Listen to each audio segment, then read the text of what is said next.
the tying run is at second. Sometimes you got to get lucky against a guy like Chapman. Now the 2-2. High fly ball into right field. Back at the wall. Tie game. Near the wall. It's out of here. Looks up, you can. Put it on the board. Yeah. That's hard to believe. Hello and welcome to another episode of the Baseball Never Sleeps podcast. It is Tuesday, November 20th, 2018. I'm your host, Simon Farber. Along with me, Nick Lanscioni. We've got great stuff from Cleveland.com's Paul Hoynes later in the podcast, but we're going to jump into some baseball news breaking recently. The New York Yankees have acquired starting pitcher James Paxton from the Seattle Mariners for a prospect package that includes top arm Justice Sheffield. Nick, it's our first big move of the winter. The stove is officially lit. It definitely is. I remember earlier we had on the rundown, in quotes, pretty quiet week. Nothing happening in baseball. And next thing you know, bam, James Paxton is in the Bronx now. And the Yankees are sending one of their top prospects to the Mariners. It's been rumored for many weeks now that James Paxton might be dealt, and for it to finally happen, it was really stunning to see. A top-of-the-arm guy, a really nice compliment to Luis Severino, and I don't believe the Yankees are done adding to this rotation.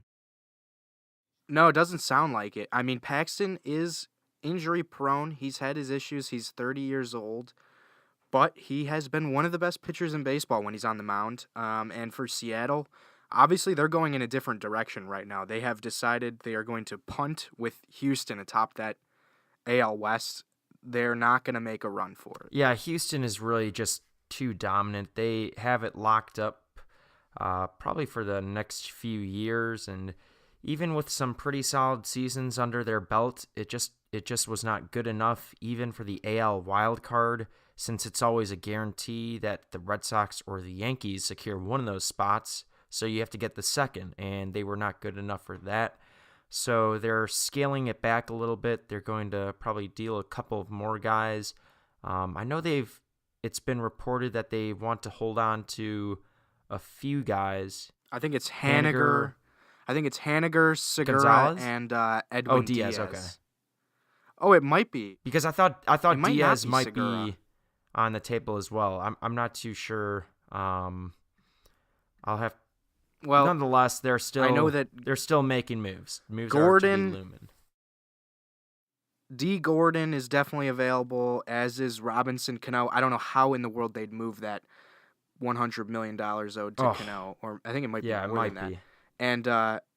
And Kyle Seager is definitely available. Yes. So it will be interesting in Seattle. I was gonna say Safeco Field, but they just changed the naming rights. It was bought by T-Mobile. So it's just T-Mobile Field, right? I don't know. They haven't come out with their full name, but it's T-Mobile something. Okay. Interesting. And Jerry DiPoto, he's gonna be out of data with all the phone calls he's gonna be making to teams this winter. Yes.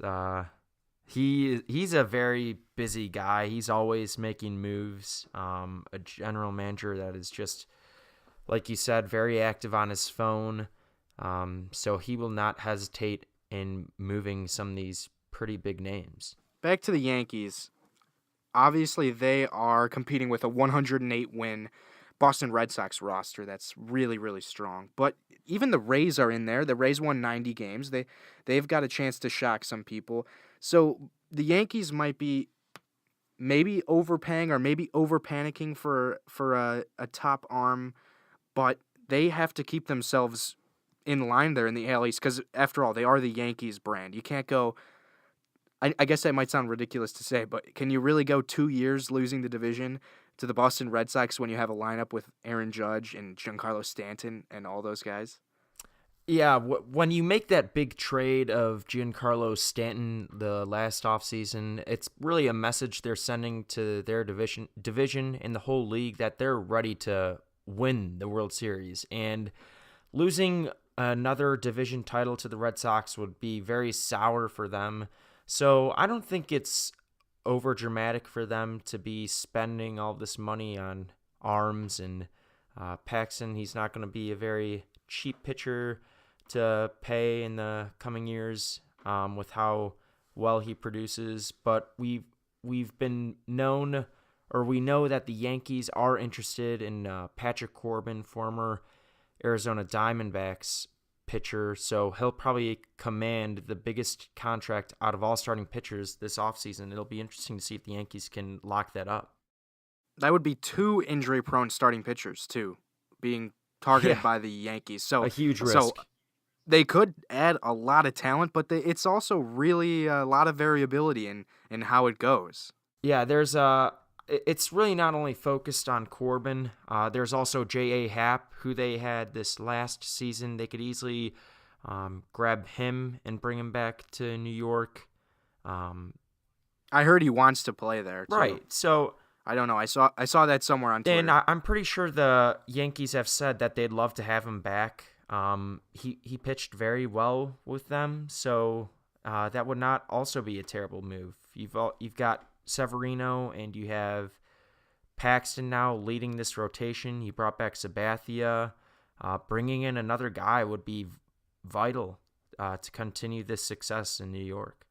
So just one Yankee player I want to touch on before we switch topics. Clint Fraser. He was acquired from the Cleveland Indians for Andrew Miller. Was at 2016, I believe. And he is totally blocked in that Yankees outfield behind Brett Gardner, Aaron Judge, Aaron Hicks, Giancarlo Stanton, wherever you want to wherever you want to mix and match those 4. Clint Fraser is not really in the picture yet. I think they need to deal him to somebody that's looking to take a chance on a guy who's still only 24 years old. He's got so much potential, and he's just wasting away down there at AAA in Scranton. Yeah, why hold on to a guy and have him play incredibly well in the minors when that's not helping you in the bigs? Your outfield is completely filled up, and this is a guy that can definitely get a solid return for a player that could contribute to the Yankees, the actual New York Yankees, not Scranton. What's their mascot? The Scranton. The Rail Riders. Yeah, Rail Riders. Yeah, they won't be getting back a guy that's contributing to their AAA team. Clint Fraser can easily bring back major league talent.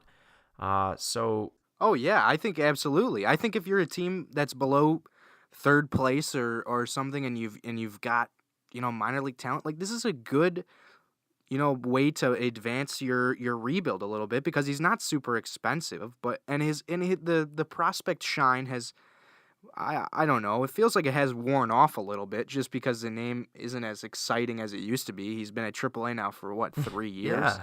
So I think he's a great target, a trade target to keep an eye on this winter. Yeah, you can't be concerned about holding on to these prospects. Maybe they're kind of realizing that now after trading Justice Sheffield today. So we could see Clint Fraser possibly on the move in the coming months. Who knows? But definitely a guy I think they should deal in order to secure and bring back some talent to help the Yankees this upcoming year. So you mentioned right before we came on today, there's some Paul Goldschmidt news coming around. Will you want to fill us in on what you just read? Well, there was sort of a Ken Rosenthal bomb about Paul Goldschmidt and being linked to the Houston Astros and St. Louis Cardinals in potential trade talks. Nothing has really come to fruition yet, but there is some smoke there. So it's definitely, the stove is definitely getting close to full blast. It's just creeping there right now, but there's definitely a lot of smoke occurring right now, especially after this huge deal today. But Paul Goldschmidt, if there was a deal that went down with Paul Goldschmidt in it, then the MLB would explode. This would be one of the wildest off seasons in a very long time, possibly in history of baseball. This one hits pretty close to home because, as you know, I love Paul Goldschmidt. I think he's one of the most underrated players in the game, probably because he's stuck playing in Chase Field, and I'm not sure Arizona gets any public recognition nationally, but he is such a great player, great defense too. And this would be one of the biggest moves, I think, of the entire winter if a guy like Paul Goldschmidt was dealt. Chase Field is doing something right, though. They, I remember they announced the addition to their menu, their ballpark menu, the churro dog, which is just...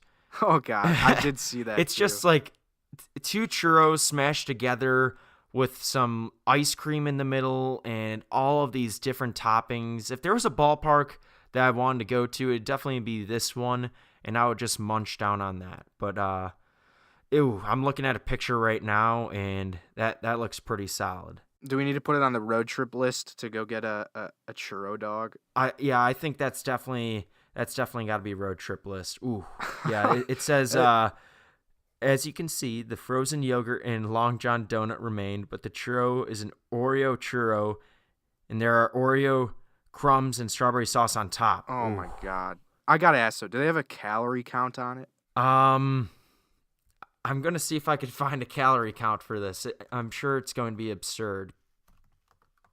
Well, but yes, back to Goldschmidt. You've had strong ties to him for some time now in fantasy baseball. He's always been locked up as your first baseman, and But you'd really be sad if he left Arizona. I don't. It hits close to home. No, not like you're making it sound sad. No, not that he leaves Arizona, just where he goes. I'm invested. So okay. This is kind of coming out of nowhere because the D-backs did say they're going in the other direction. But Paul Goldschmidt's been in Arizona for all we've known him for, and I just never really considered one of the guys that would be dealt. He's only got 1 year of control left. Are they gonna get enough back for him on 1 year of a deal? That's the question. The Astros make a lot of sense. They have kind of a hole at first base. They played Marwin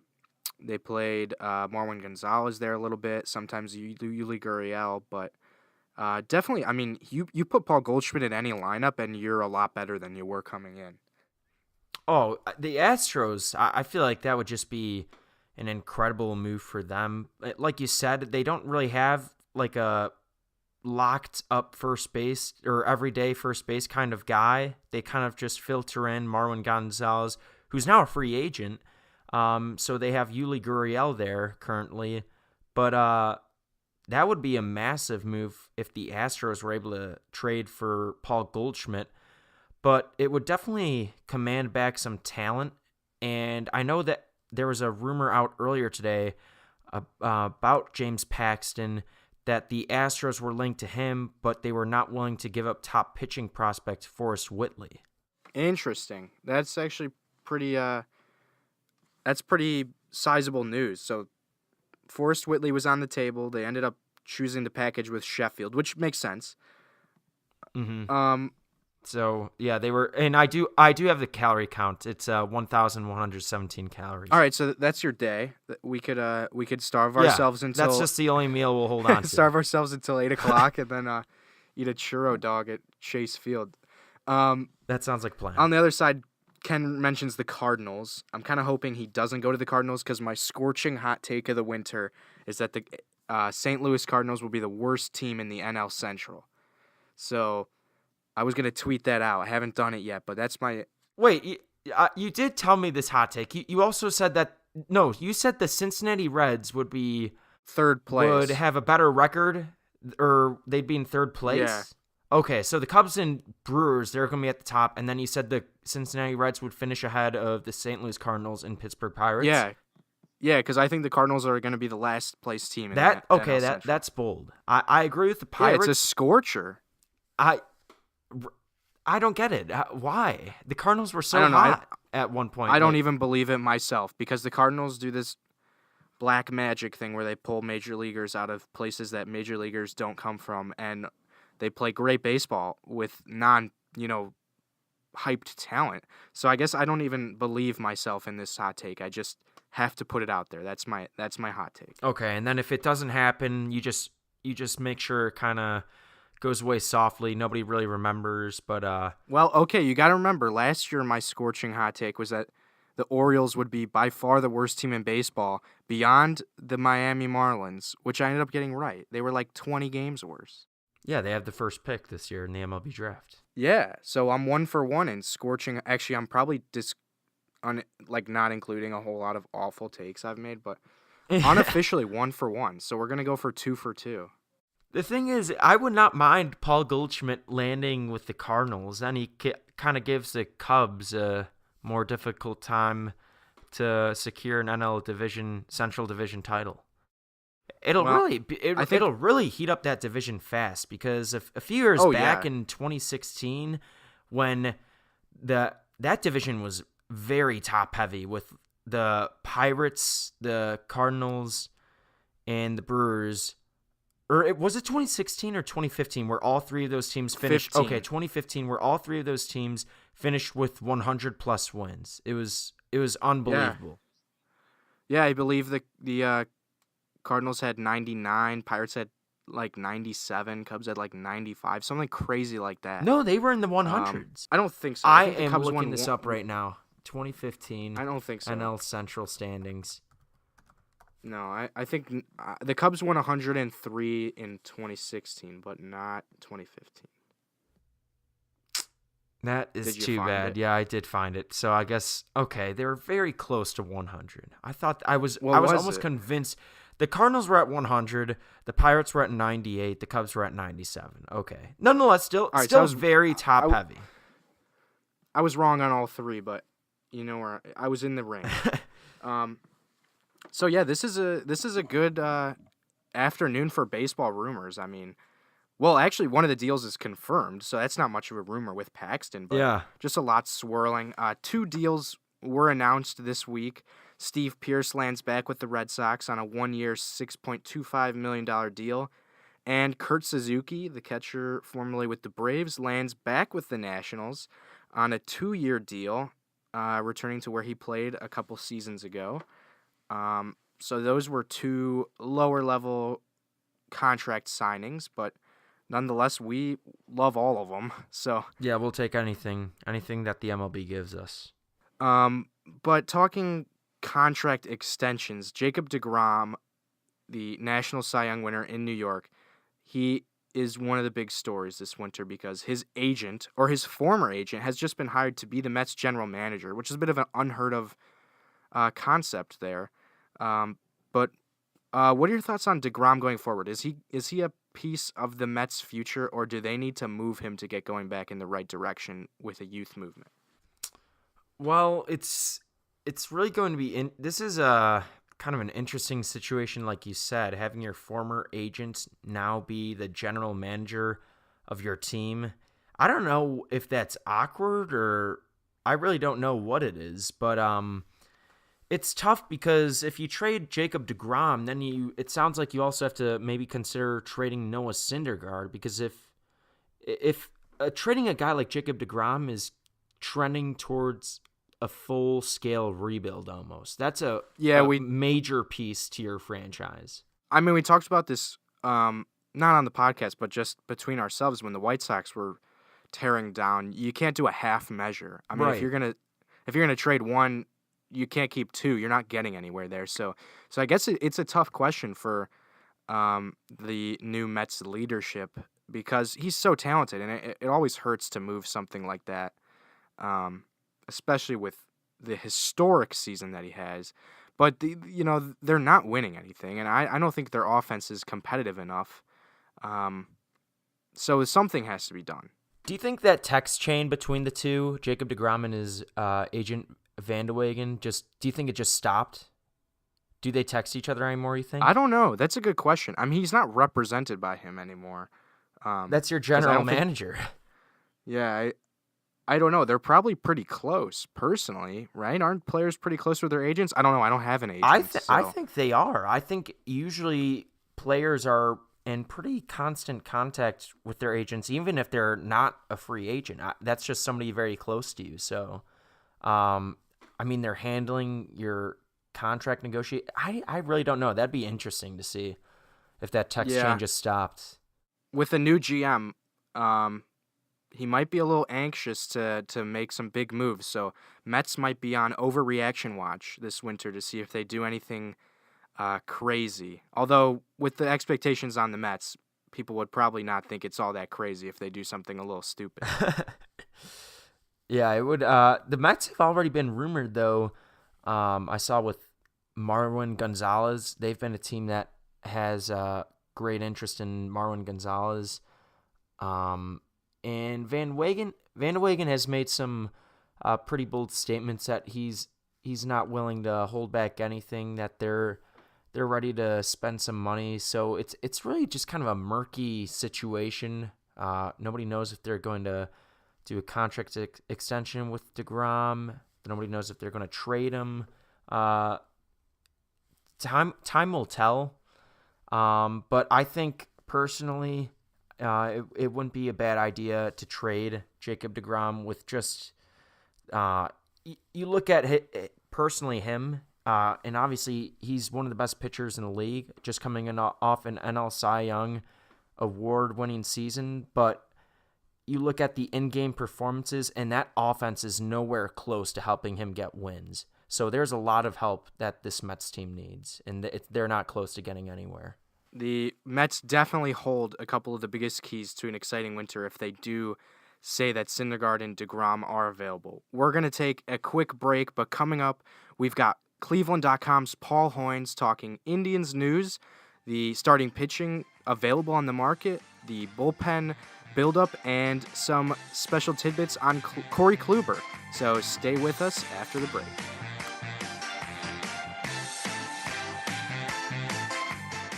The Baseball Never Sleeps crew remembers August 12th, 2018, Sunday Night Baseball, David Bodie's improbable walk-off grand slam. He needs that strike three pitch or that put-away pitch to get that third out. Center field. Did he get it? Did he get it? Walk-off slam! That's one that Mr. Bodie will never, ever forget.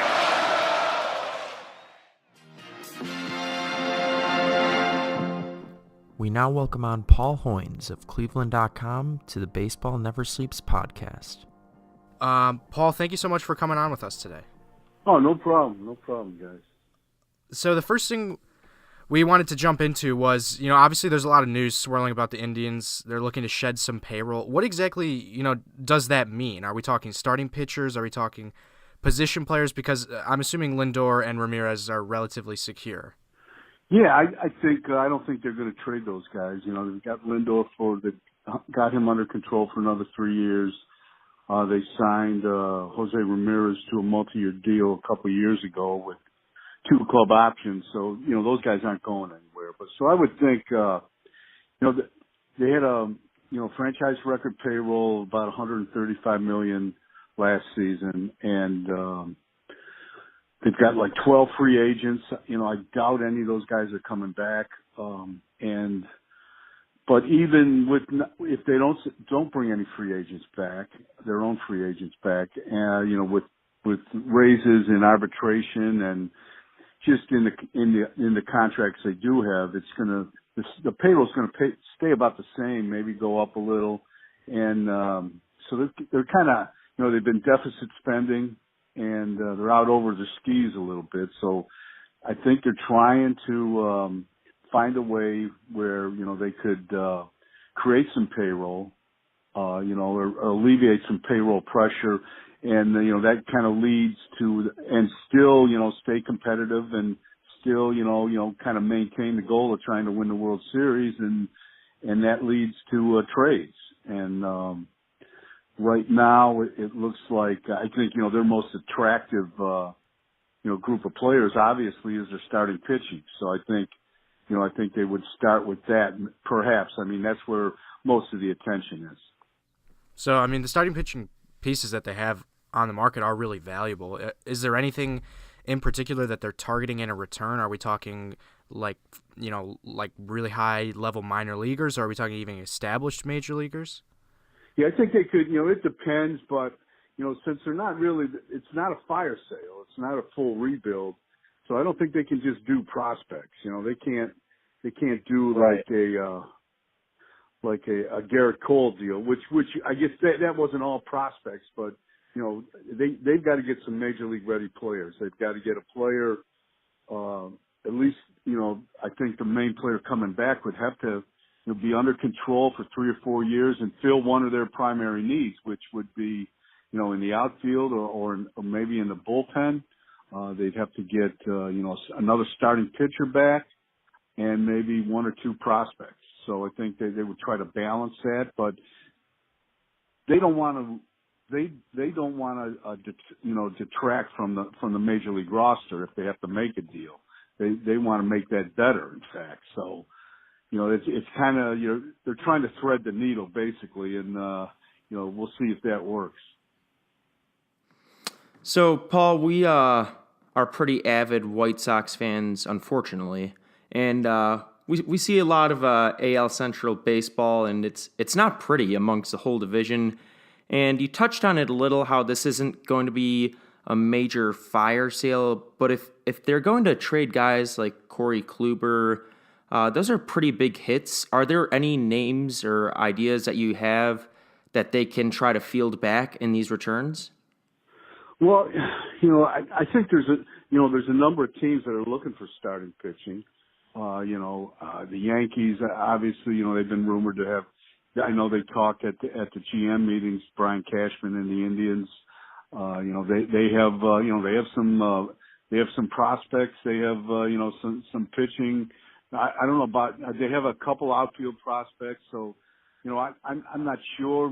Would the Indians, do the Indians need an Andujar I don't know if an infielder fits. But they've certainly been open to adding infielders. In the past, just in July they added Josh Donaldson, and they really didn't. They moved Ramirez, allowed them to, the flexibility to do that, so because he can play second base, and they moved Kipnis to the outfield. So I guess maybe that's an avenue they'd explore, especially if they were able to trade Kipnis and maybe move Ramirez back to left field. But I don't think they'd do that. This guy is. 2-time All-Star at third base, the starting third baseman for the American League the last 2 years, and so I don't know. There's Milwaukee, San Diego, Houston is a team looking for starting pitching. Oakland is a team, so I think they could go through that. There's a lot of people they could talk to. And one key player that the Indians are likely losing is Michael Brantley. The White Sox have been rumored to have offered him a deal, according to you in one of your most recent articles. But obviously, you're unaware that the White Sox are obviously landing Harper. All joking aside. I may have missed. I may have jumped out a little ahead of schedule. I'm saying they offered him a deal. I had heard, that's what I was told. I don't know if that, but it kind of makes sense if they're listening to, if they're talking about Machado and Harper, maybe Brantley is kind of a backup plan if they don't get those guys. You know what I'm saying? And so I think I think Brantley would he's a great guy, really good in the clubhouse. I think he could kind of bring some leadership into a team like the White Sox. Now I don't know if that, since he's a free agent, are the White Sox that attractive to him? I don't know about you guys, but I saw him a lot last year, and do they look like a team that's ready to take the next step? They didn't to me, and I think this, I don't know if the rebuild is, they're still kind of right in the middle of it, don't you think? I don't know. I mean, I don't see them winning 90 games next year. Yeah, I agree. I think it's a little ahead of schedule that they're getting all into the top names, and in all seriousness, Brantley's more of a realistic target. From watching him every day, does he still have enough in the tank? Are we comfortable looking past some of the injury struggles at this point in his career? That's a great question because the greatest indicator of future injuries is past injuries, and he's certainly he's played one full season out of the last 3. The shoulder injury, I think it's always going to be a factor maybe. The ankle, I think, is probably the less serious of the two. I think he's recovered from that. But, if you watch him every day in the outfield, he doesn't move around like he did before, and I think, with the shoulder, I think the farther he gets away from the shoulder surgery, the two shoulder surgeries, I think he'll be better. But there's some reluctance. You don't see the abandon. He doesn't play with the abandon that he had before the injury. And, he's still got a great arm, still very, kind of a savvy guy, and he can swing the bat. He's not going to hit 30 home runs, but, he's great at the top of the order. He's a contact hitter. He's going to, hit close to 300. He really solidifies kind of the top of the lineup. Do you have an estimate on what type of contract he'd be looking at? Are we 3 or 4 years, or is it going to be shorter? I've heard anywhere from 3 years at $45 million, and or just from what I've read, and some people have said that he'd probably maybe a 2-year deal at a lesser amount than that, something like that. So I think he could be affordable in the right situation. I just don't think he's coming back to Cleveland. I don't think they can, with their payroll the way it is, I don't see him. I was told that's probably kind of really a stretch to imagine him coming back to Cleveland, and it's too bad because this is the only place he's played in the big leagues, and he saved the CC Sabathia deal for him. So he was the only guy to emerge out of that. So that was, and he's I think he's played like 7-8 years, all in the big leagues, all with Cleveland. And kind of just staying on the topic of free agency and some other big names that the Indians are potentially losing are Josh Donaldson, Andrew Miller, Cody Allen. Have you heard any rumblings surrounding these guys and potential suitors for them? Cody Anderson has gotten Cody Allen has gotten some, I think teams are still basically kind of in the feeling out stage. Usually right now, I think GMs are more concerned about, making trades, they're coming out of the GM meetings. I think they see what trades they can make maybe and, kind of talk about that and then kind of refocus on the free agent market after, the winter meetings or just before the winter meetings and then after the winter meetings into January. And, we really don't know what kind of market it's going to be this year, especially for veteran guys like Donaldson and Miller and, Cody Allen is 30. So, those guys, fortunately for setup guys and late inning relievers, they had, that was the one commodity that really sold well last winter. But for infielders like Donaldson, veteran kind of guys, that was not a good market. And veterans overall, like Melky Cabrera and all those guys were kind of, they were swinging in the wind last year. So it's going to be really interesting to see if that happens again, or there's there's a lot more movement on the market than there was. Do you believe with bigger guys like Manny Machado and Bryce Harper, will that kind of speed up the pace of the market this year? Yeah, after they sign? Yeah, after they sign. Will the dominoes start to fall? Yeah, I think so. Probably, it always kind of,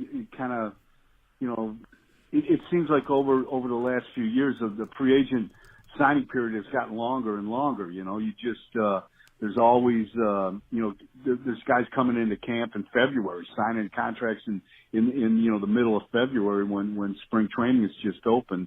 So I think, that'll probably happen again. But I would think, with guys like, like you said, Machado and Harper and, Craig Kimbrell, once those guys usually, they either sign or where they're going, I think teams kind of start moving in different directions then.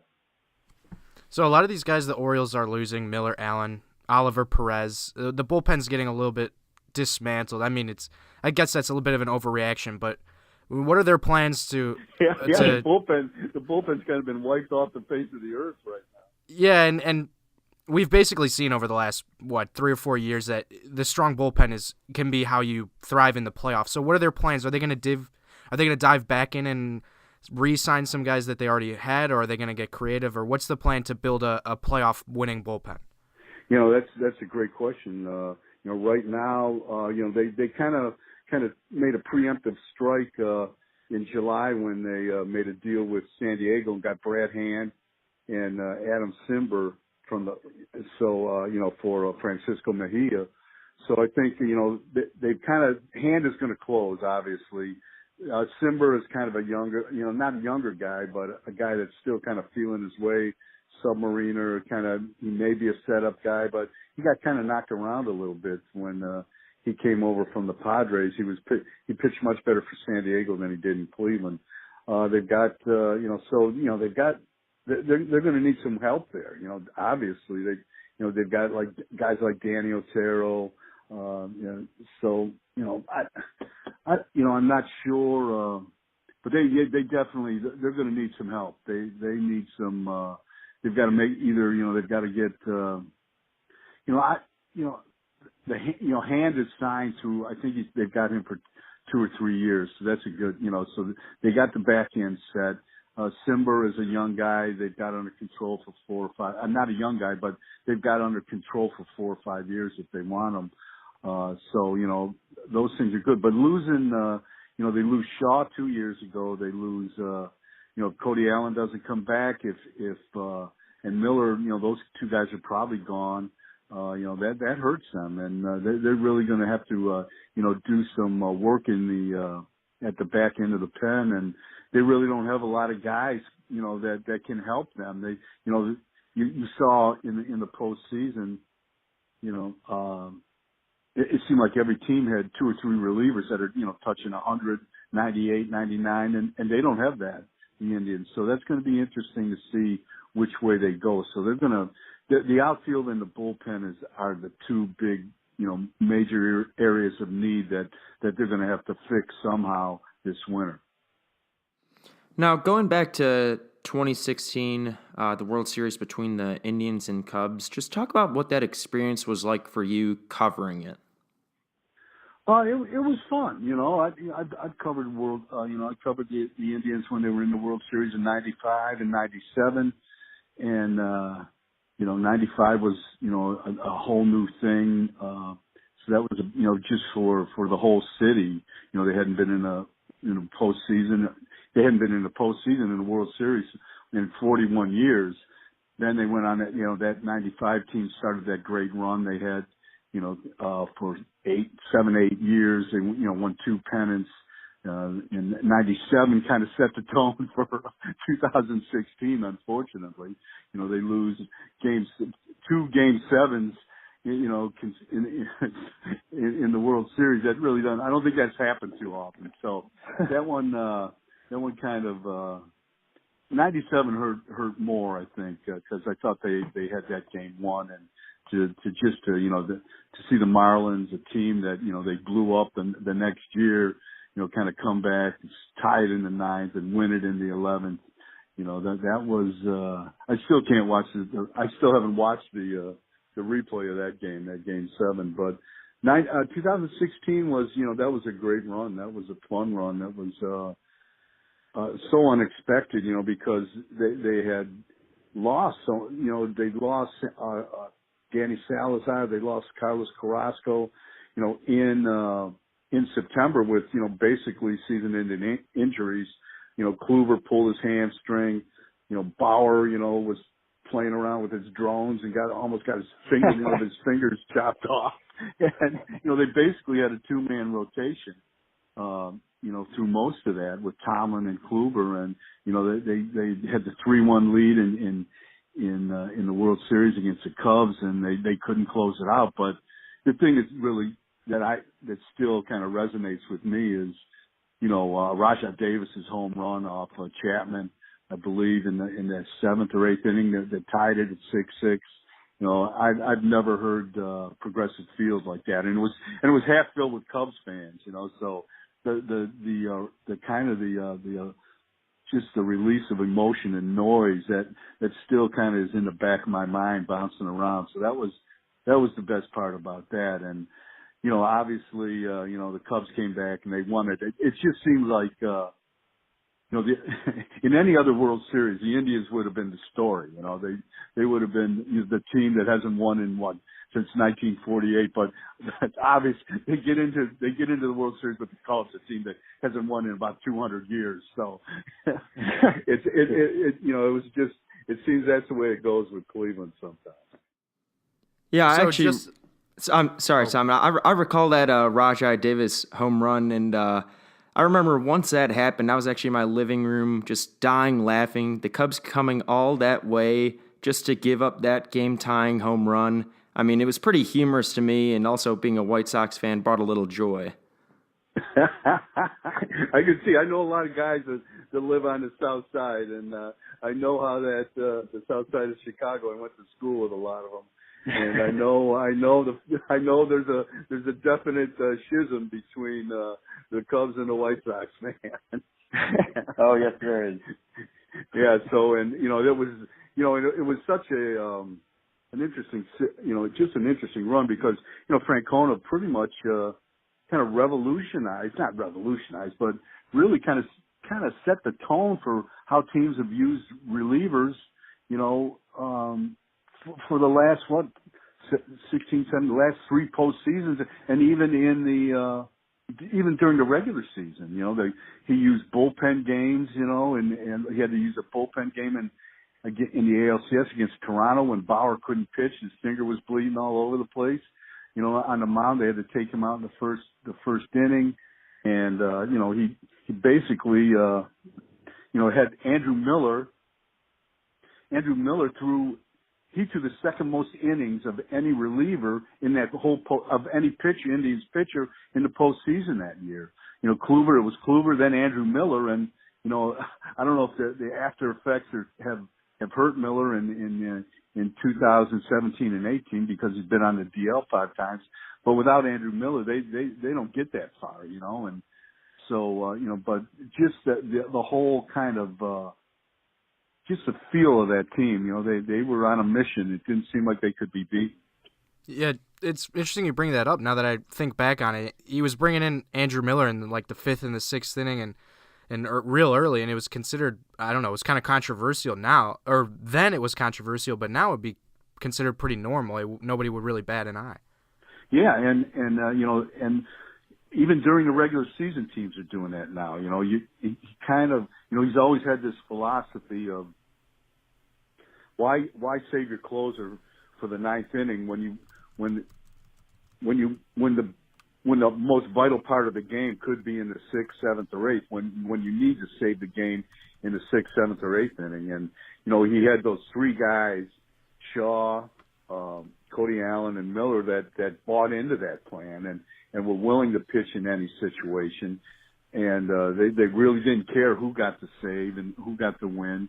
And and Miller was at his best. He was just so dominant during that whole run that they finally caught up. The Cubs finally caught up to him in game 7, and I think the whole team was on fumes by then. But that was, and that was, and Francona, he used, when Cody Allen first came, I think in 2013, 2014, when he kind of came into his own, and he wasn't closing then, but he would use him in bases loaded situations in the 6th inning or 7th inning, just because Allen could get out of those situations. So I think he's been doing that for a while, but it really came to the forefront in the postseason. And then just to cap things off, Corey Kluber coming off another fantastic season with the Indians, finishing 3rd place in the AL Cy Young voting. Does the guy ever smile? When I Google pictures of Corey Kluber, the guy is so serious. When you see him on the mound, there's no smirk at all when he's dominating. Give us a sense of what Corey Kluber is like when you talk to him. He's kind of like the same, when you talk to him, he's kind of like the same way. I mean, like he'll answer every question, but the emotion doesn't, the facial expression doesn't change too much. But I think he's kind of like one of those guys that those silent assassins. He has some fun in the locker room. If there's something going on in the locker room, if there's somebody's getting pranked or something, he's usually behind it. He's kind of, he's kind of the leader of that club. It's hard. I think that's hard for a pitcher to do, especially a starting pitcher. Because they play once every 5 days. It's usually, guys like, so it's kind of club leaders or team leaders or everyday guys. But he kind of learned that from Justin Masterson. I think people, if they've got a problem on the club, if they've got to, want to talk to the management, they go through Kluber first. He's a good guy. He's really kind of a guy that, really an interesting guy. I don't think he ever thought he'd be this good. And I don't think, obviously the Padres didn't think he'd be that good, or they wouldn't have traded him. He wouldn't have been buried in the minors when the Indians made that trade for him. And, but he is an interesting guy, and he doesn't change too much. That facial expression doesn't change. He can smile, and he can, he can have some fun, but we don't see that too often. And he does not like the name Kluber, but sometimes you wonder about that. Yeah, it's funny to me because the other face of the franchise, his nickname is literally Mr. Smile, so it's like a stark contrast between the two there. Paul, thank you so much for coming on with us today. We really appreciate it. Well, thank you, guys. Thanks for having me. Thanks, Paul. Have a nice rest of your day. All right. Thanks, guys. Bye. That was Cleveland.com's Paul Hoynes. A lot of good stuff there covering the Indians, but I just was really intrigued by the whole thing that he said about how the team is actually trying to sell off pieces but not actually regress at the same time. So it's going to be an interesting thing to see how they work out some of these trade rumors, because usually when teams are selling valuable starting pitchers, they're trying to get younger and build the future, but doesn't seem like Cleveland's really going after that. Yeah, that was a really interesting response. Talking about selling a guy like Corey Kluber or Trevor Bauer, both very talented starting pitchers. Those are guys that make huge contributions to this team, and Corey Kluber really leading the charge for this Indians team back in 2016, especially in the World Series against the Chicago Cubs. But guys that can easily bring back some major league talent at the same time and help in different positions. So it'll be interesting to see what these guys can potentially bring back in return while still trying to stay competitive, although it's not really hard to stay competitive in the AL Central when you look at the team surrounding them. Yeah, and that's kind of the thing where I'm confused is, okay, yeah, the payroll might be getting a little bit higher than where they wanted, but you're looking at a division where you have 2 more years of dominating it. You're already into the postseason. Now, I don't want to jinx anything, I guess, but I mean, let's face it. The Indians are probably, I would say, 85% chance they win back-to-back divisions in 19 and 20. Right? Can't we pencil that in? I mean, yeah, I completely agree. The AL Central is so bad, and so if you're not willing to spend $5-10 extra million to build a team that can beat the Astros or beat the Yankees or beat the Red Sox, I mean, what are you doing? You're not capitalizing on it. Once you get to October, anything can happen, and they're the only team in baseball that we can say is already in October. Yeah, it's just a lockup, so it's very confusing.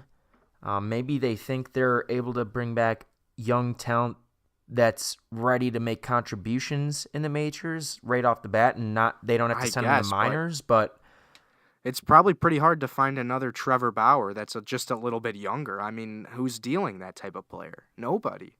Yeah, it's a very interesting situation, one that shocked me and I'm sure you once we saw the news about this direction that the Indians might be taking. But nothing has actually happened yet, so there's no actual rumor to all we've got is rumors to overreact about, which is our winter favorite pastime. Is reading 240 characters and trying to write a book about it.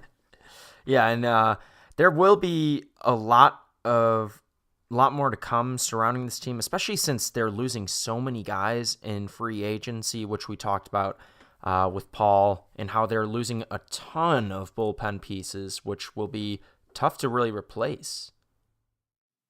Yeah, absolutely. I mean, they had one of the best bullpens in baseball over the last few years, and it's pretty much getting It's abandoned. crushed. Yeah. So AL Central, maybe it's a bit more open than I'm estimating. I don't know. Just we'll have to see what actually happens. But for the time being, I'm just a little confused why a team that has such a clear shot to the postseason is trying to move, laterally, if not forward, because they are at $145 estimated $1 million, which is way on the higher end, but they're not anywhere near the tax limit. They're not anywhere near, a penalty. It would be purely ownership not wanting to spend.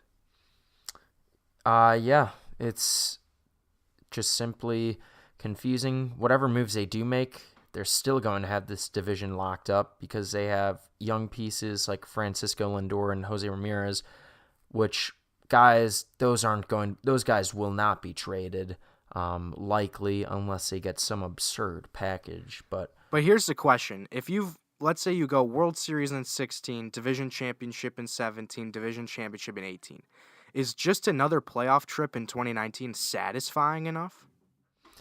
I think it's satisfying because it gives yourself a chance. But if you still have the same team as the last season, I'm not too sure what you're expecting, because teams are only getting better in the AL, in the American League, with the Yankees adding James Paxton, with the Red Sox being dominant with the additions they made the past year with JD Martinez, and obviously we know how well that worked out. So they're going to have to make some interesting moves if they want to stay relevant in their playoff run. Yeah, the AL definitely is powerful at the top, and it looks like the imbalance is only getting heavier with this Paxton to the Yankees rumors. We're going to be talking a whole lot of Paxton and even some Manny Machado with the Athletics' Mark Carrig next week. So don't miss that interview. We've got a whole lot of good content for you on our next show. Not next week, but our next show out in a couple days. Thank you so much for tuning in. For Simon Farber and Nick Lanscioni, this was the Baseball Never Sleeps podcast. We'll be back in a couple days with more A+ content.